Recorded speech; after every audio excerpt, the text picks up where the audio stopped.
मर्जी के खिलाफ अपने बेटे की जानिब से लव मैरिज करने पर 20 साल बाद सास और ससुर ने मिलकर अपनी बहू का कत्ल करके नाश को दफन कर दिया। तकरीबन 40 दिन कबल हुई इस वारदात का अब इंकशाफ हुआ।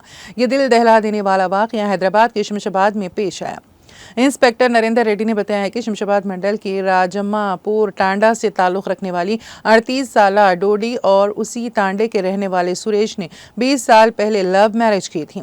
उन्हें 2 बच्चे हैं। बेटे की लव मैरिज पर सुरेश की मां तुलसी और बाप अनंतमती नाराज थे। सुरेश शराबी बताया गया है, जिसकी वजह से सुरेश और उसकी बीवी डॉली के दरमियान झगड़े हुआ करते थे। इस सिलसिले में कई मरतबा मामला बुजुर्गों तक भी जा पहुंचा। इस तनाजुर में सास और ससुर ने अपनी बहू को कत्ल कर देने का मंसूबा बनाया।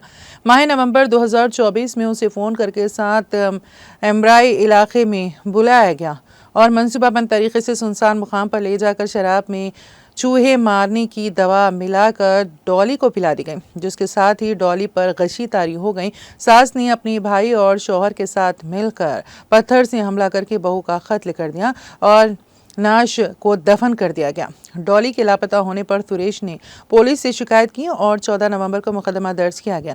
तहकीकात के दौरान पुलिस ने जब सास ससुर से तफ्तीश की तो हक़ाइक़ का इंकशाफ हुआ, जिसके बाद लाश को निकाल कर उसका पोस्टमार्टम किया गया। पुलिस ने इस सिलसिले में केस दर्ज करके छानबीन शुरू कर दी है। मज़ीद तहकीकात जारी हैं।